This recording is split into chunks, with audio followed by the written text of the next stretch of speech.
Bagdad, 22 novembre 2003. Officiellement, la guerre en Irak est terminée. Les troupes américaines sont censées contrôler la situation et instaurer la démocratie et la sécurité. Ce jour-là, à l'aéroport de Bagdad, un avion cargo civil décolle pour l'Europe. Train rentré. Qu'est-ce qui se passe? En quelques dizaines de secondes, les pilotes se retrouvent sans commande. Voici l'histoire du vol DHL Oscar Lima Lima.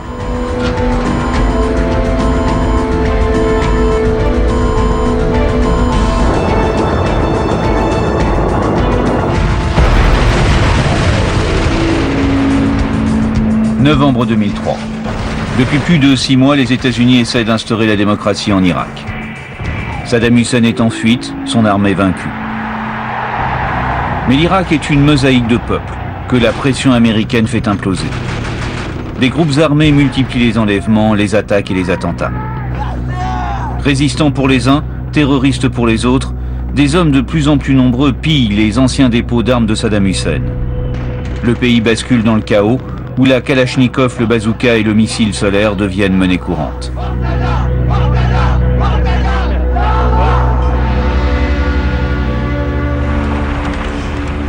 Claudine Vernier-Palier est grand reporter à Paris Match. Ce matin-là, avec Jérôme, son photographe, ils ont rendez-vous avec un groupe armé clandestin qui doit leur montrer leur stock d'armes. Ce que nous voulions, c'était faire des photos classiques d'un groupe de résistance avec leurs armes, leurs caches d'armes. Donc c'est nous qui leur avons demandé, est-ce qu'on peut faire des photos? Le rendez-vous a été calé la veille lors d'une rencontre secrète dans un hôtel de Bagdad avec le chef du groupe. Son nom de guerre, Abu Abdallah. C'était de toute évidence un type très très déterminé d'aller jusqu'au bout pour montrer aux Américains qu'ils voulaient plus d'eux, ou en tous les cas plus d'eux sous cette manière militaire. Comme prévu la veille, lors de leur entretien à l'hôtel, Claudine et son photographe retrouvent au lever du jour les hommes d'Abu Abdallah. On est arrivé dans un endroit qui était un champ. Là-dessus, toutes les voitures se sont arrêtées. On a rejoint une 4e voiture qui était un pick-up. Là-dessus, des types sont descendus des voitures. Sur le chemin, il y avait des branchages et sous les branchages, ils ont récupéré des armes, des missiles. Et là, ils ont sorti toutes leurs armes. Et là, Jérôme a commencé à faire les photos qu'on voulait. Abu Abdallah voulait montrer les armes en sa possession. C'est chose faite. Mais à ce moment-là, les journalistes ignorent qu'il a en fait une autre idée derrière la tête.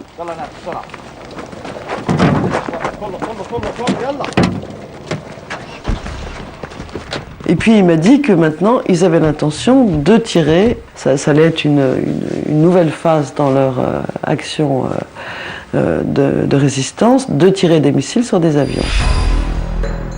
L'aéroport de Bagdad est un des rares endroits réellement sécurisés par les forces américaines. Ici, la sécurité est la priorité absolue. Le terrain est surveillé en permanence par des hélicoptères de combat Apache. Ce jour-là, sur le tarmac, se trouve un Airbus cargo de DHL, un des rares avions civils à atterrir régulièrement à Bagdad. C'est lui qui achemine le courrier des GIs. Tour de Bagdad, Oscar Delta Lima Lima. Airbus A300 cargo au parking avec l'information Sierra pour une mise en route. Le contrôle aérien de l'aéroport est assuré par la Royal Air Force australienne. Oscar Delta Lima Lima, autorisation à la mise en route. Checklist, mise en route. Démarrage numéro 2. Valve ouverte. Le commandant de bord s'appelle Éric Génotte. C'est un Belge de 38 ans. Célibataire, il consacre sa vie à sa passion, le pilotage. Qualifié depuis 1 an sur Airbus A300, il est prêt à tout pour voler, même à se rendre dans les zones à risque. Prêt à démarrer numéro 1. Mario Roffel est le mécanicien navigant. Il vit en Écosse avec sa femme et ses enfants, et à 54 ans, il est le plus expérimenté de l'équipage, a fortiori en zone dangereuse. Enfin, le plus jeune s'appelle Steve Mikkelsen. c'est le copilote et lui aussi est belge. À 29 ans, Steve cherche avant tout à accumuler les heures de vol et l'expérience nécessaire pour ensuite postuler dans une grande compagnie. Les trois hommes connaissent bien l'aéroport de Bagdad. Depuis 6 mois, ils font régulièrement la navette sans pour autant percevoir la moindre prime de risque. Pourtant, ils le savent tous les trois, le danger ici est permanent. Dès qu'on survolait la frontière entre le Koweït et l'Irak, l'atmosphère du cockpit changeait. C'était stressant, en tout cas pour moi. La promenade matinale des journalistes de Paris Match se poursuit à pied. Abou Abdallah n'est guère précis sur ses réelles intentions. Claudine et Jérôme commencent à s'interroger. Où les emmène-t-on ?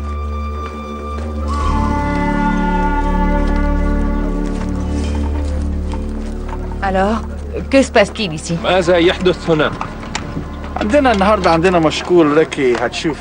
Nous allons faire une opération spéciale aujourd'hui. Vous verrez bien. Je vais vous montrer.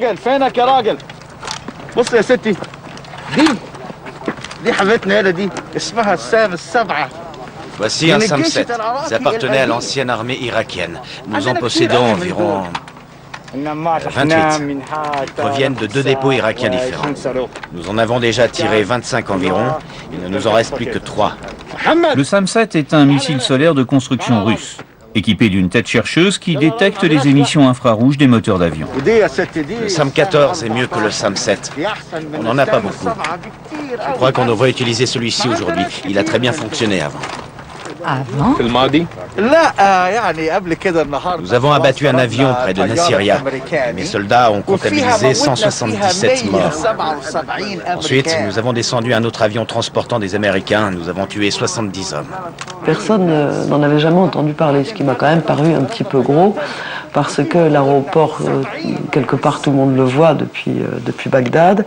Et donc, je me suis dit que ce type bluffait. Alors, qu'allez-vous faire aujourd'hui avec celui-là?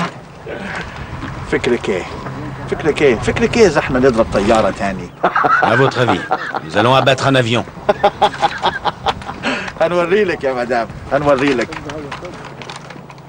Je vais vous montrer. L'histoire paraît totalement invraisemblable. Mais d'instinct, la journaliste s'inquiète. Elle sent que la situation peut à tout moment déraper.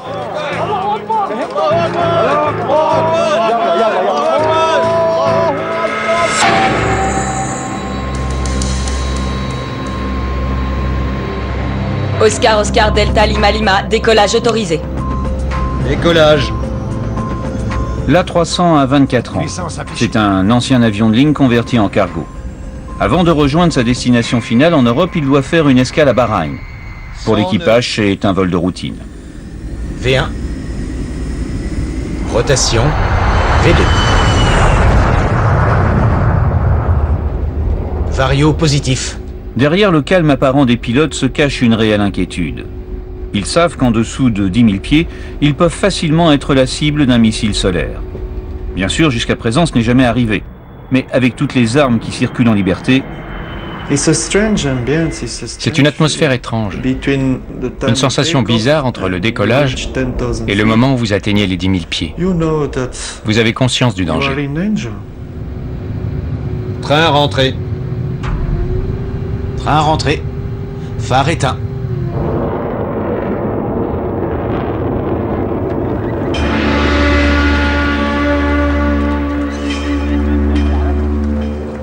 Abou Abdallah, lui, semble pendant ce temps avoir trouvé son champ de tir idéal.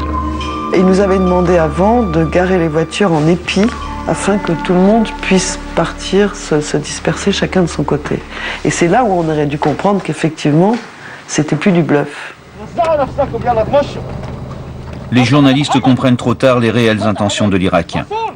Ils sont condamnés à être les témoins impuissants d'un attentat contre un avion civil. بص شايفه اهو في طياره شايفه اتصدق يا راجل اتصدق اضرب يلا اضرب يا راجل يلا اضرب اعمل حاجه شايفه اضرب يا سيدي اضرب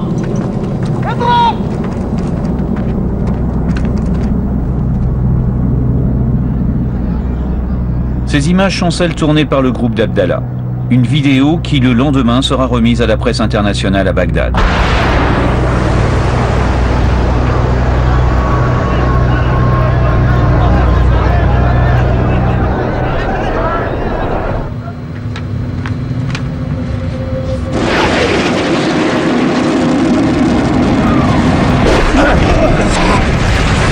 Qu'est-ce qui se passe?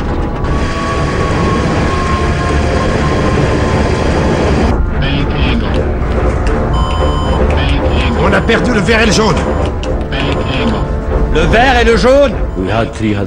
Nous avons 3 systèmes hydrauliques. Ils sont identifiés par couleur, le vert, le jaune et le bleu. Le missile a touché l'aile gauche et a perforé les 3 circuits hydrauliques de l'avion. Un circuit hydraulique, ça sert à commander l'avion. Lorsque vous tirez sur le manche ou vous pilotez l'avion, vous pilotez en fait de la pression hydraulique qui part pour manœuvrer les gouvernes. Les gouvernes, ce sont des surfaces énormes avec des puissances énormes. On ne peut pas le faire sans vérin hydraulique. Si vous n'avez plus d'hydraulique, eh bien, c'est complètement inefficace. Vous ne pouvez plus piloter l'avion. Qu'est-ce qu'on fait? T'as une solution? Qu'est-ce qu'on fait? Qu'est-ce que je pouvais répondre? Que lui dire? La question était vraiment difficile. J'ai tout de suite pensé qu'il fallait faire quelque chose. J'ai posé la question au commandant, vous avez une idée? Il a tout de suite répondu, nous devons faire demi-tour. Un avion de ligne est conçu pour voler avec un circuit hydraulique en panne, éventuellement avec 2 circuits en panne. Mais lorsque le 3e circuit est lui aussi défaillant, la situation devient critique. Le bleu faiblit. Je crois qu'on a heurté quelque chose. On a perdu le bleu. Nous n'avons plus d'hydraulique. Sans hydraulique, le sort de l'avion paraît scellé.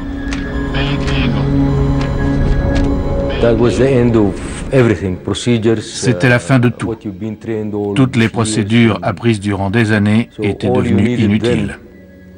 Il n'y avait plus qu'à rester calme, à garder un peu de bon sens, en se servant de son expérience et voir ce que l'on pouvait encore faire. Il n'y avait plus aucun manuel à consulter, aucune règle à suivre.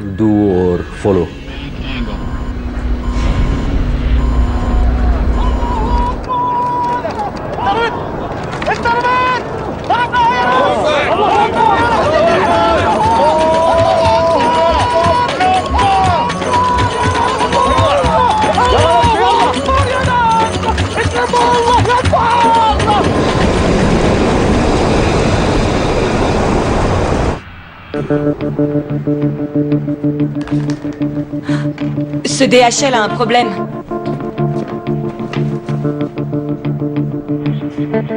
Et il est en flammes et il est en train de faire demi-tour. Alerte les pompiers et les services d'évacuation sanitaire. Les 2 manches à balai des pilotes sont devenues totalement inefficaces.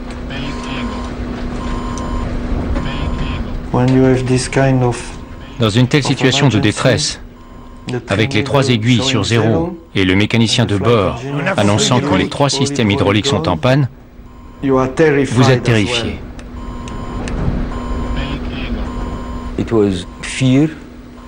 Nous avions peur. L'avion était incontrôlable. À ce moment-là, il continuait de monter vers les 12 000 pieds. Mais l'appareil commence à se comporter bizarrement. Peu à peu, il cesse la montée pour se mettre en descente, avant de repasser à nouveau en montée. En fait, l'avion à cet instant a entamé un cycle fugoïde. Une fugoïde, c'est un cycle qui peut s'accélérer, qui peut devenir très important. Ça veut dire quoi? Un avion, lorsqu'il descend, il prend de la vitesse. Mais en prenant de la vitesse, ça crée de la portance. Donc il remonte. Et en remontant, il perd de la vitesse. Et là, il redescend. Et on est dans un cycle effroyable de montée et de descente, d'accélération et de décélération. Il faut la maîtriser, c'est très difficile. Ça peut devenir dangereux parce que ça peut s'accélérer et rapidement devenir incontrôlable. Il ne volera pas. L'assiette! L'assiette! Et le cycle se répète. Un peu comme si l'avion était lancé sur un parcours de montagne russe. Pour l'instant, l'équipage ne sait pas vraiment quoi faire. L'Airbus vole, mais ils doivent absolument reprendre le contrôle de la machine. Je me disais, alors maintenant Eric, tu es fier de toi? Regarde dans quel pétrin tu t'es foutu. Tu savais que c'était dangereux de venir ici. Et qu'est-ce que tu vas faire pour te sortir de là maintenant? Je vais jouer sur les manettes. Je réduis la poussée. Le seul moyen de maîtriser la courbe fugoïde est de jouer sur la puissance des moteurs. Je vais le tenir au moteur. Et puis j'ai décidé de relever le défi. Nous devions faire demi-tour. Sauf qu'il faut totalement improviser. Les équipages ne sont pas entraînés à faire face à ce type de situation. À partir de ce moment-là, toutes les procédures apprises étaient devenues inutiles. On a les moteurs. On peut utiliser la poussée. Fort heureusement, les deux moteurs sont intacts. Pour tourner à droite ou à gauche, il suffit donc de réduire la poussée d'un des deux moteurs. En théorie, l'avion est manœuvrable. En pratique, personne jusqu'à présent n'a jamais réussi à poser un appareil dans de telles conditions. Car des pannes similaires se sont déjà produites. Mais elles se sont toujours mal terminées, comme ici, en août 1985, où un Boeing 747 de la Japan Airlines s'est crashé après une demi-heure de vol sans commande. Quelques minutes après le décollage de Tokyo, la cloison de décompression arrière de l'avion explose, cisaillant la dérive de direction et sectionnant les 3 circuits hydrauliques. Durant de longues minutes, sans commande de vol, l'équipage japonais va se battre pour conserver la maîtrise de l'avion en jouant uniquement sur la puissance des moteurs. Sans hydraulique, il est très difficile, voire impossible de piloter un avion. Vous n'avez plus d'efficacité aux commandes, vous avez peut-être quelques câbles en commande de secours, ce qui n'était pas le cas sur le 747 parce que ça avait été rompu. Vous essayez de jouer avec les moteurs en montée et en descente ou en dissymétrie pour tourner. En fait, vous retardez l'échéance. C'est inéluctable.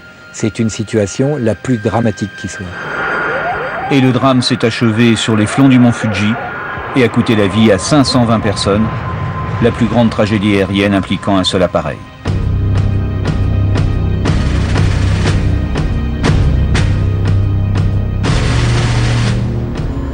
« 18 ans plus tard, l'équipage du DHL va-t-il réussir là où les Japonais avaient échoué? Le premier enjeu consiste toujours à reprendre le contrôle de la machine. Vous êtes installé dans cette instabilité, ce qu'on appelle la fugoïde. Ça monte, ça descend, ça s'accélère, ça décélère. Alors vous jouez sur les manettes de gaz. Lorsque vous êtes en descente et que ça accélère, vous réduisez, mais il ne faut pas trop réduire, il faut anticiper parce que de la manette au moteur, il se passe un certain temps. Donc un pilotage très fin, il faut saisir le bon moment pour sans arrêt jouer du moteur, en retirer, anticiper. C'est un pilotage extrêmement délicat et qui en tous les cas n'est pas prévu dans le manuel de vol. Mais il y a un autre problème. Les dégâts causés par le missile ont considérablement détérioré l'aérodynamique de l'aile gauche, qui génère une traînée, une résistance importante. L'une des choses les plus difficiles à contrôler est l'assiette autour de l'axe longitudinal. C'était déjà assez difficile. Et maintenant, pour couronner le tout, nous devions utiliser la poussée asymétrique, parce que l'avion penchait continuellement sur la gauche. Une partie de l'aile gauche avait disparu. L'assiette! L'assiette! Les pilotes doivent donc compenser simultanément deux phénomènes. D'une part, la courbe fugoïde qui les fait monter et descendre, et d'autre part, la traînée de l'aile gauche qui les déséquilibre. Le tout créant une situation hautement instable. Pourtant, après quelques minutes de tâtonnement, l'équipage réussit à stabiliser sa trajectoire de vol.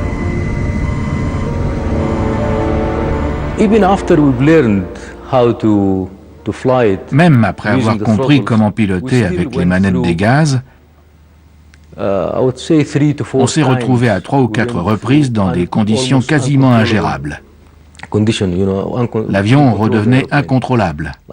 Il partait en piqué en s'inclinant. Le commandant de bord ignore ce qui est précisément arrivé, mais il se doute que l'explosion est probablement due à un tir de missile. Je savais que l'avion était en feu, mais je voulais faire demi-tour et poser l'appareil. Et je craignais aussi d'être touché une seconde fois. Et ces craintes sont justifiées, car au sol, Abou Abdallah n'attend qu'une nouvelle occasion pour achever son travail.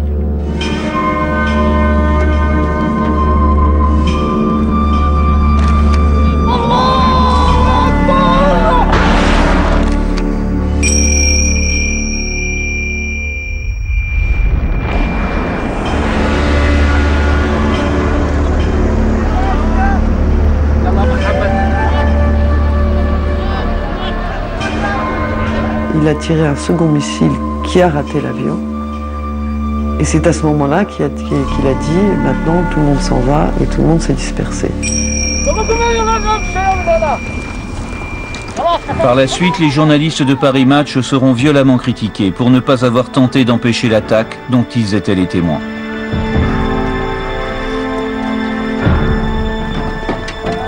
Je pense que n'importe quel journaliste dans notre situation aurait réagi exactement de la même manière que nous. De même qu'on nous a reproché de ne pas avoir dit au chef, quand il nous a dit on va tirer un avion, de ne pas avoir dit monsieur on veut pas, on s'en va. D'une part, si on lui avait dit ça, je pense que c'était une balle dans la tête, c'était évident. Et puis d'autre part, jusqu'au dernier moment, jusqu'au moment où il a tiré vraiment le missile, on n'a pas pensé qu'il le ferait. On a pensé qu'il continuait à bluffer.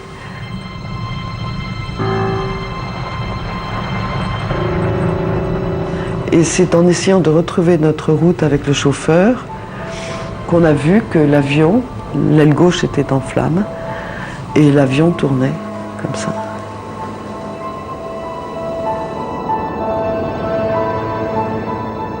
C'était comme dans un film, c'était comme quelque chose d'irréel. Et c'est simplement quand on a vu l'avion en flammes qu'on a compris que l'avion ne se pilotait pas tout seul. Et qu'on a eu très peur. Je me suis dit, l'avion il peut s'écraser. Il va s'écraser. Et c'est là où on a réalisé, qu'on a commencé à réaliser, mais pourquoi ils ont fait ça? Il se trouve qu'on était là, il se trouve qu'on a été filmé, il se trouve qu'on est journaliste, il se trouve qu'on est français. Donc c'est évident qu'il nous a manipulés. Je veux dire, le temps qu'on réalise vraiment, tout est allé trop vite. C'est après qu'on a vraiment compris. L'équipage, lui, ne s'est pas aperçu du second tir de missile. Charlie 2-1. Hey Graham, did you guys say there's an aircraft on fire? Sur cette bande vidéo, on distingue parfaitement le foyer d'incendie et la fumée derrière l'avion. Des images tournées par la caméra infrarouge d'un hélicoptère Apache qui patrouillait dans le secteur.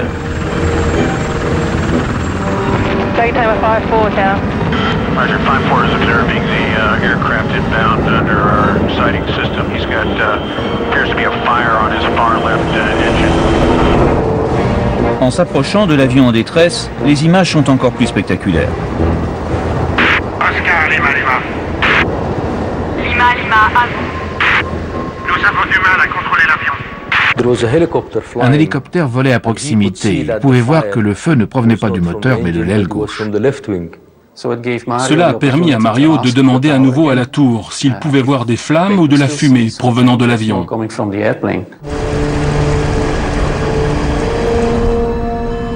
Pourriez-vous nous confirmer que notre appareil dégage de la fumée et l'origine du feu? Tour de Dragon 2-4. Je vois toujours de la fumée et des flammes s'échapper de l'extrémité gauche de l'aile gauche.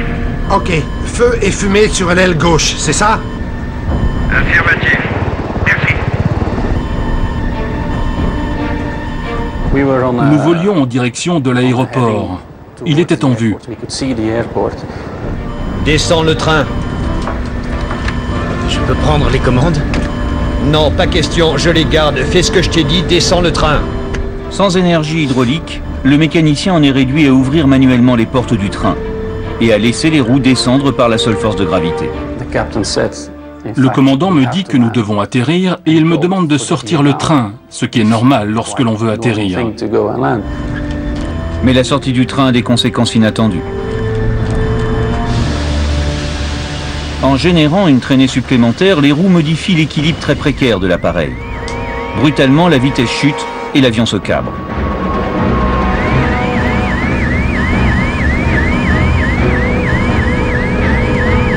Non, non! Non, la vitesse! L'avion s'approche de la vitesse de décrochage. Je ne m'attendais pas du tout à ça. J'ai vu l'avion se dresser et ralentir. Je poussais les manettes en disant non, non. Non. Le nez de l'avion est en l'air. Pour le rabaisser, il faut ralentir, mais la vitesse est déjà très faible. Pourtant, le commandant prend le risque. Il réduit les gaz et cette fois, l'appareil frôle sa vitesse de décrochage. Ça aurait été la fin de tout. Nous serions tombés comme une pierre. You got a visual on this guy? No, I'm looking right into. He's way out there. Yeah. That's some gut wrenching, man. They're up there doing everything they can.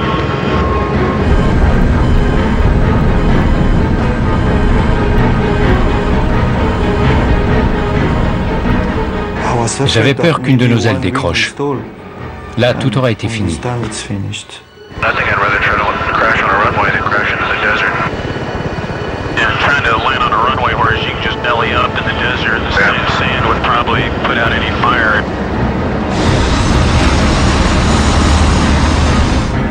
La manœuvre était osée, mais réussie.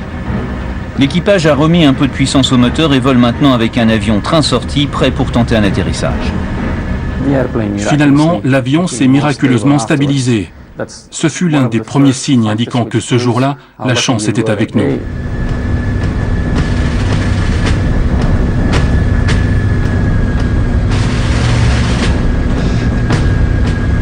Atterrissons. Tour Lima. Oscar Delta Lima. Tour de Bagdad, vous pouvez entamer votre approche. La piste est dégagée pour l'atterrissage. D'autres hélicoptères ont rejoint l'Airbus en détresse. Mais ils ne peuvent rien faire si ce n'est informer et encourager l'équipage du DHL.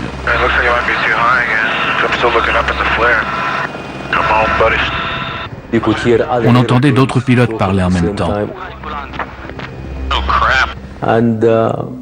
Et c'était assez difficile. Oscar Delta Lima. Pouvez-vous aussi libérer la 33 gauche pour nous? Nous n'avons plus de commande de vol. Oscar Delta Lima, piste 33 gauche disponible si vous voulez y atterrir. Ok, gardez-nous les deux pistes. Transmission terminée.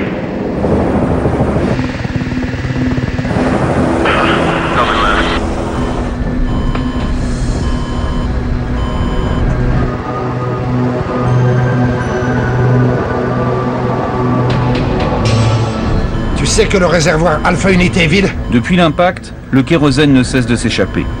Le réservoir extérieur de l'aile gauche est maintenant presque vide. Oui, je l'ai. On va l'atténuer. L'aile gauche se redresse. L'Airbus est maintenant à proximité de l'aéroport de Bagdad et entame son approche finale. Mais le plus difficile reste à faire, l'atterrissage. Quelle piste? On prend la 33, je crois. Lima. Oscar Lima, allez-y. Nous nous déclarons en détresse. Nous allons avoir besoin des pompiers. Notre train pourrait lâcher. Oscar Lima, toutes les équipes de secours disponibles sont en alerte maximale. Ok, merci. Et plus d'appels.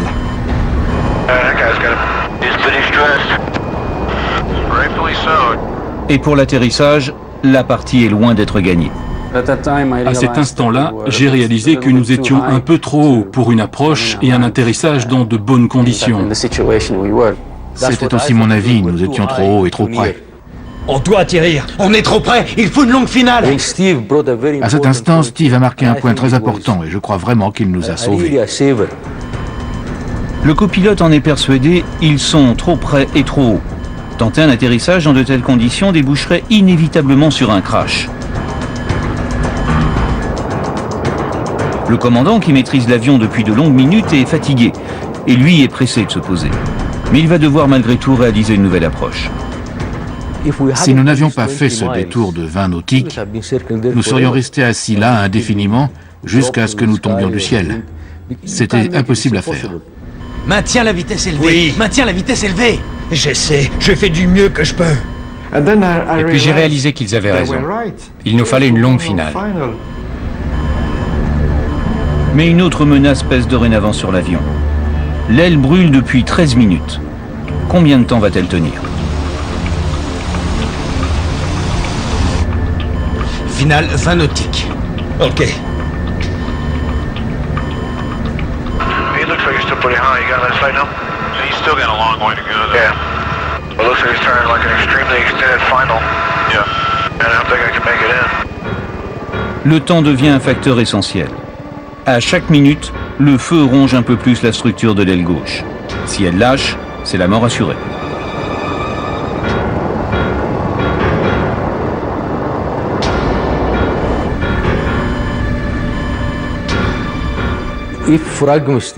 Si nous étions restés en vol un quart d'heure de plus avec ce feu, l'extrémité de l'aile se serait peut-être cassée, ce qui aurait eu des conséquences désastreuses.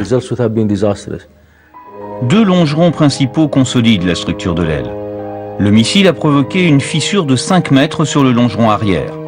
Fragilisé, il ne peut plus résister à une forte pression. Et puis pour les pilotes, il existe un autre risque.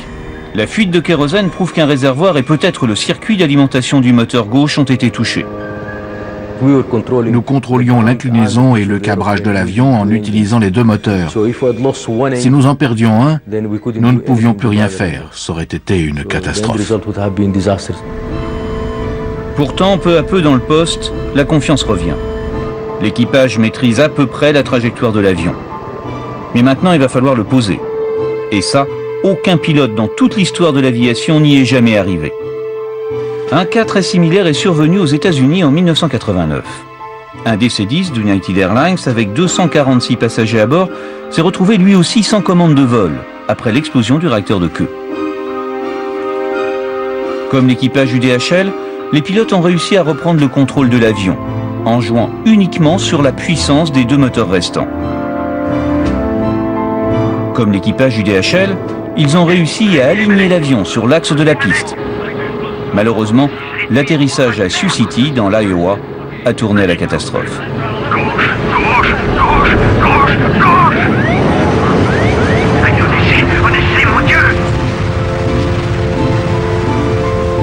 Sur les 296 personnes à bord, miraculeusement, 185 personnes ont survécu.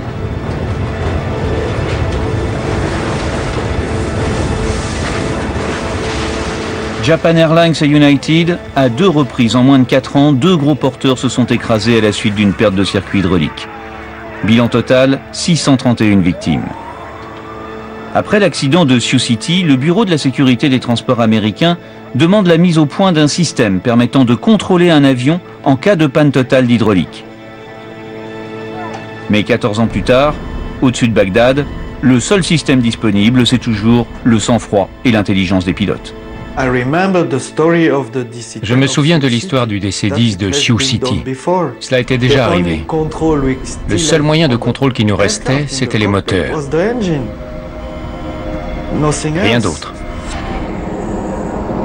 L'avion est maintenant suffisamment loin de l'aéroport et va faire un dernier virage pour s'aligner sur l'axe de la piste et entamer une longue approche finale. 15.2.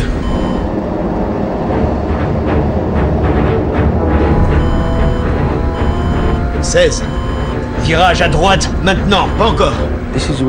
C'est dans ces moments-là que l'expérience est utile et vous devez vous fier à ce que vous savez. Nous étions presque certains de rejoindre l'aéroport, mais pas sûrs du tout de pouvoir se poser sur la piste. 19.5.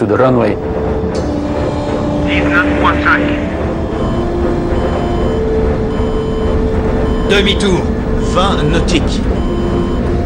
Demi-tour maintenant. Chaque virage est extrêmement délicat. Il faut augmenter la puissance du moteur gauche pour aller à droite et vice-versa. L'Airbus A300 pèse une centaine de tonnes et son inertie est importante. Aéroport au 3,40 à droite. 3,20 maintenant.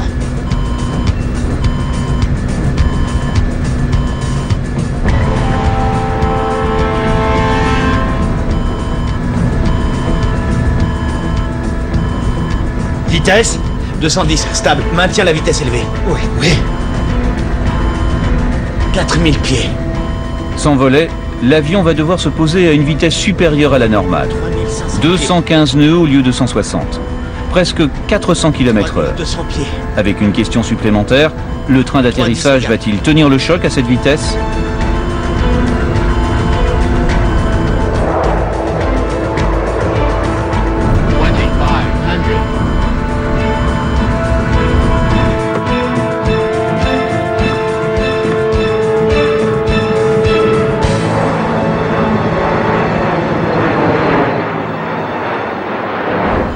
et une difficulté imprévue apparaît à l'approche du sol.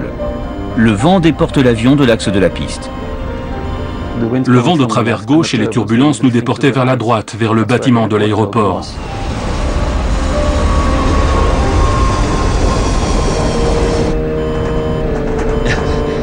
Ça secoue. L'Airbus est maintenant tout près du seuil de piste. Seulement, il penche à gauche et le nez a dangereusement tendance à piquer vers le sol. Allez, mon pote. Ils vont vraiment trop vite. Ils risquent de sortir de piste.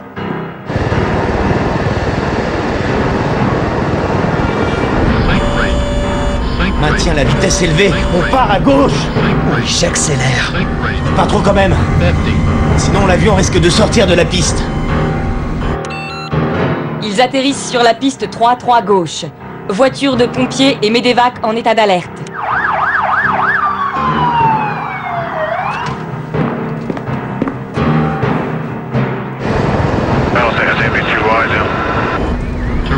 Stabilise.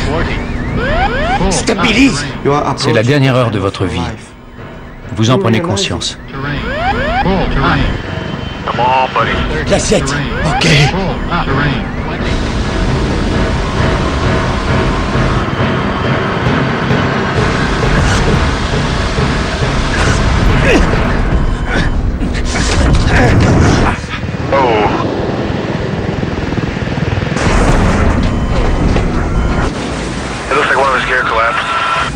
Yeah, it did. Sortie de piste. Non. Non. Chien.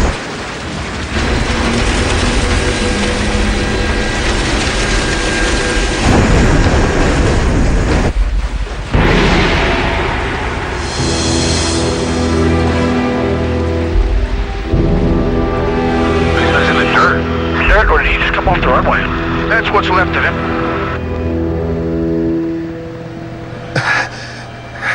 L'équipage de l'Airbus vient de réaliser une première mondiale.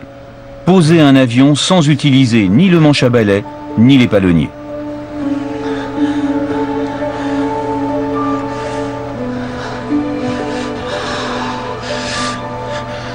Bel atterrissage. Évacuation confirmée. Évacuation. Évacuation. Allez-y, je m'en occupe.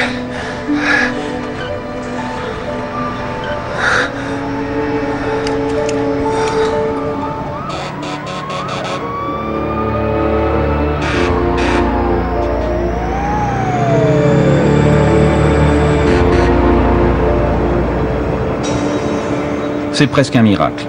Les 3 hommes sont sains et saufs. Et pourtant, contrairement à ce qu'ils croient, ils ne sont pas encore totalement tirés d'affaire. Hé, vous les gars, ne bougez pas.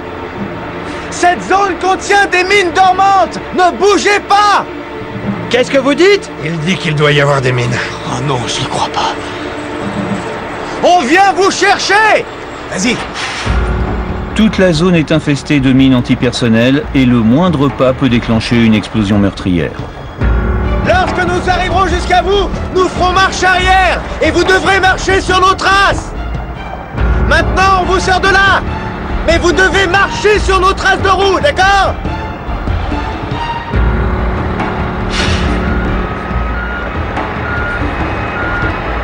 Restez calme. Continuez d'avancer. On n'est plus très loin maintenant.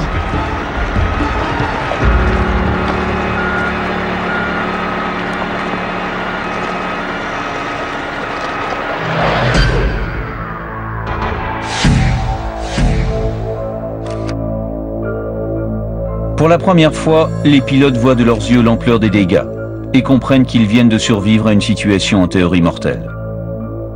Poser un avion sans dommages majeurs, sans qu'il prenne feu, sans qu'il soit cassé, sans commande de vol, c'est un exploit unique dans l'aviation, un grand coup de chapeau. Un véritable exploit pour des hommes, mais qu'une machine seule aurait pu facilement réaliser. En 1989, après les accidents de Sioux City et de Tokyo, la NASA a développé un logiciel permettant de piloter un chasseur ou un avion de ligne en panne totale d'hydraulique. Le programme développé par la NASA, c'est ni plus ni moins qu'un pilote automatique adapté au moteur. Lorsqu'on est en pilote automatique, par rapport aux commandes de vol, on donne un cap, on donne une montée, une descente, après il se débrouille, le pilote automatique, pour exécuter l'ordre. Lorsque ce programme pilote les moteurs pour les montées, descentes ou les virages, c'est exactement la même chose, sauf qu'il va intégrer beaucoup plus de paramètres que le pilote lui-même. Il va intégrer le taux de descente, il va intégrer le virage, il va intégrer le retard à la puissance qu'on y donne, tous ces paramètres qui seront bien développés, bien appliqués, mieux que ne le pourrait faire un pilote qui n'est pas formé pour ça. Ce programme a même été testé en grandeur nature avec ce MD-11. Sur ces images, l'atterrissage se réalise sans que le pilote ne touche aux commandes. C'est le logiciel PCA qui contrôle entièrement l'avion et le pose en jouant uniquement sur la poussée des moteurs.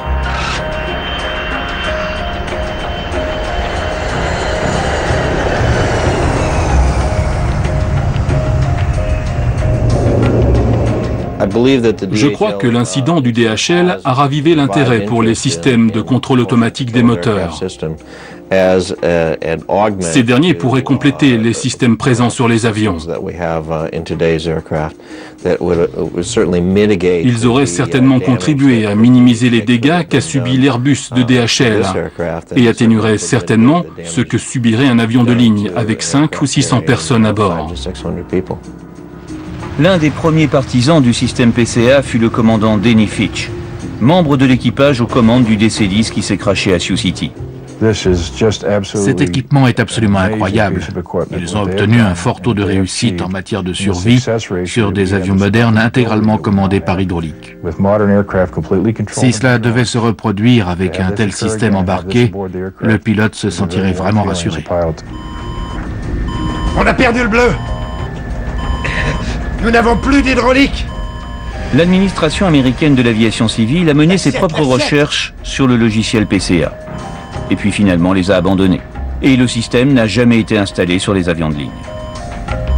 Quelquefois, le mieux est l'ennemi du bien.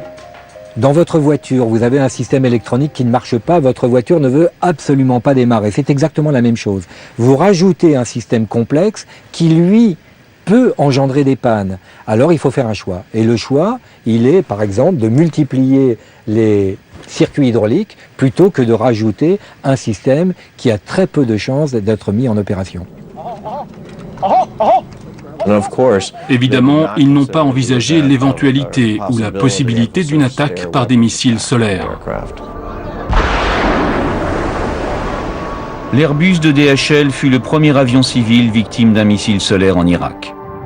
Mais depuis quelques années, ce type d'attentat facile à organiser se multiplie dans les zones à risque de la planète. Il y a eu une trentaine d'incidents étranges d'avions commerciaux attaqués par des missiles sol-air portatifs, jusqu'à celui du DHL. Le risque est d'autant plus important que les stocks d'armes irakiens, laissés durant des mois sans surveillance, ont largement approvisionné les groupes terroristes en tout genre.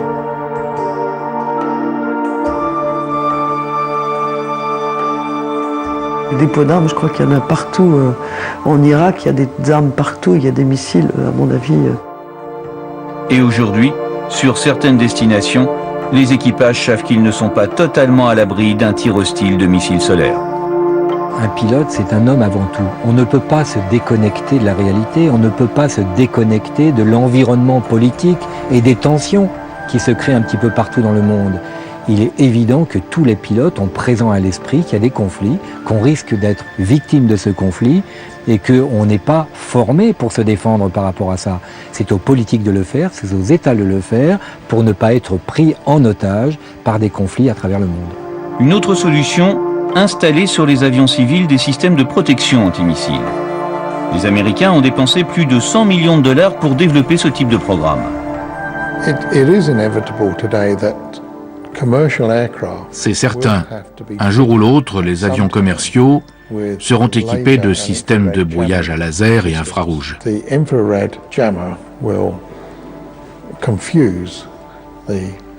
Le brouilleur infrarouge désoriente la tête chercheuse du missile tandis que le brouilleur laser envoie une impulsion dans la tête chercheuse et détruit le missile. Les compagnies Singapore Airlines et Qantas Airlines veulent équiper leurs avions. La flotte de la reine d'Angleterre, celle du président des États-Unis et celle du roi de Jordanie sont déjà toutes équipées. Aujourd'hui, les terroristes sont parmi nous et ils vont le rester. Le terrorisme est invincible. Mais il est possible de le contrôler à un niveau acceptable. Si nous ne le faisons pas, nous n'aurons pas d'avenir. Les 3 membres de l'équipage du DHL sont des miraculés. Ils n'avaient aucune protection et seul leur sang-froid et leur adresse leur ont sauvé la vie. Ils sont également les seuls survivants connus à ce jour à un tir de missile réussi sur un avion de ligne. À la suite de cette aventure, Mario Roffel a décidé de prendre une retraite méritée.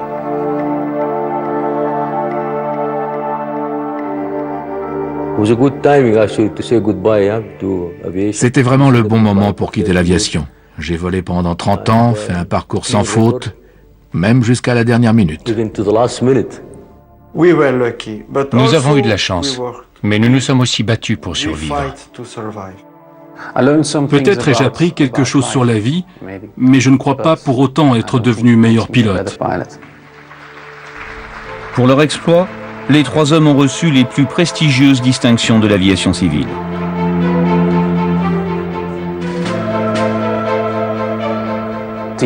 Le travail d'équipe a vraiment été le facteur essentiel de cet atterrissage réussi et de notre survie.